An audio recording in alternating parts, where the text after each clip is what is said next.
Assalamualaikum warahmatullahi wabarakatuh. Hello everyone, I am Nafisa Kotrul Hidayah. I'm college student of Biology Department, Faculty of Science and Technology of Islamic State University Maulana Malik Ibrahim Malang. In this occasion, I want to discuss about Hijrah Rasulullah SAW from Mecca to Madinah and the meaning behind. Next. Okay, first, Hijrah is movement from one place to another place. In this topic, is about Nabi's Hijrah from Mecca to Madinah. Nabi doing Hijrah for the sake of preaching, inviting, and persuading people to live a life rightly according to Al-Quran and Al-Hadith. Hijrah is not an easy thing. He through a great pain, so it's our obligation to contemplate, see, and reinterpreting how great Nabi struggled to spreading the true thought that is Islam, and from that occasion, so many ibrah or lesson we can take for make it as our life guidelines. Next. Okay, why Nabi doing hijrah from Mecca to Madinah? Why Nabi choosing Madinah? The first reason is from religion aspect. From religion aspect, hijrah is things that spreading Islam religion, so it's needed and important.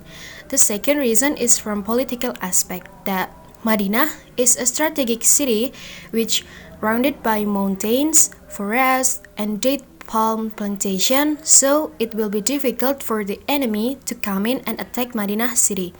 Other than two reasons that has been explained, Madinah citizens are a good, loyal, kind, and gracious citizens, so it convinced Nabi to do hijrah in Madinah city. Next. What is happening in hijrah Nabi from Mecca to Madinah? First, Nabi Muhammad SAW decided to do the hijrah overtly, not secretly. Quraysh people are worried if Nabi Muhammad SAW succeed to spreading Islam widely. Because of that worries, Quraysh people held a gather in place called Darun Nadwah to discuss how to stop Da'wah Nabi. And the final decision of that meeting is they prepared a youth squad to kill Nabi Muhammad SAW. Then Malaikat Jibril come to Nabi to tell him Quraysh people plan, so Nabi have to go at that night directly. Nabi SAW went to Abu Bakar house and tell him that Allah Subhanahu wa Ta'ala instruct him to accompany Nabi doing the hijrah.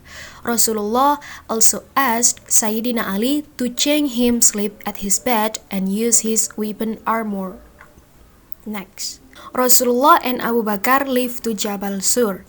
Meanwhile, Quraysh youth who surrounded Rasulullah's house come into the house and shocked because who in the bed is not Rasulullah but Sayyidina Ali. Sayyidina Ali didn't tell where did Rasulullah go, so they scattered around the city to arrest Rasulullah SAW. Rasulullah and Abu Bakar arrived at Jabal Sur and come into the cave and stay there for 3 days to hide themselves from Quraysh people chase. During those 3 days, Asma or Abu Bakar's daughter delivered some food and others to Jabal Sur. Rasulullah also received some information about the condition of Mecca at the time from Abdullah. When Quraysh people had almost given up for arresting Rasulullah, Rasulullah and Abu Bakar started their way, which accompanied by Abdullah bin Uraikid as the road guider to Madinah. Next. After a few days of ways, Rasulullah was chased by Suraqah squad. But every time when Suraqah almost approached Rasulullah, his horse always falls, and it happened again and again. And knowing that, Suraqah realized and gave up, and he decided to go back to Mecca. And a few days later, Rasulullah SAW rested in Quba city and built a mosque that's named Quba Mosque. And at the time, Ali bin Abi Thalib had arrived in Quba, so they continued their way together. Okay, the next topic is the glory of Rasulullah SAW in Madinah. In Friday, 16th of Rabiul Awal, Rasulullah SAW arrived in Madinah and was welcomed kindly by the people in Madinah. And in there, Rasulullah SAW built the Nabawi Mosque. Rasulullah also reconciled Muhajirin and Ansar people, and also Muslim and Jewish people. And day by day, Islam began to spread, and the success of Islam was very huge by the da'wah and preaching that taught by Rasulullah Sallallahu Alaihi Wasallam. Next, so there are 4 strategy of da'wah Rasulullah Sallallahu Alaihi Wasallam in Madinah. The first strategy is he built a mosque as the center of da'wah. For example, Quba Mosque is the first mosque that built in da'wah Nabi. The second strategy is Nabi Muhammad SAW create a new relation or al-mu'ahad between Muhajirin people and Ansar people. The third strategy is Rasulullah SAW create a Madinah Charter, uniting Muslims from various circles, prioritizing a sense of brotherhood between the friends of the Muhajirin and the Ansar and between the tribes in Madinah. The fourth strategy is create an agreement with Madinah chiefs to make a peace, help each other, to attack the victim, and against whoever fight them too. Next. Okay, so the meaning behind hijrah Rasulullah SAW from Mecca to Medina is the first.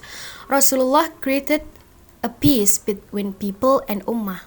The second, Rasulullah taught how to have a good collaboration and how to give a mutual help. The third, Rasulullah developed the society by Jama'ah pray, and also azan that echoed overtly. The fourth is Rasulullah teaches an interreligious tolerance. So, indirectly, the momentum of hijrah brought an improvement of ummah. That's why hijrah is not only person movement from one place to another place, but also interpreted as a condition, situations, movement from a bad something to a good or something more. And I think that's all. Sorry for any mistakes and imperfection when explaining the material. Thank you for your time and thank you for your attention. I think that's all. Wassalamualaikum warahmatullahi wabarakatuh.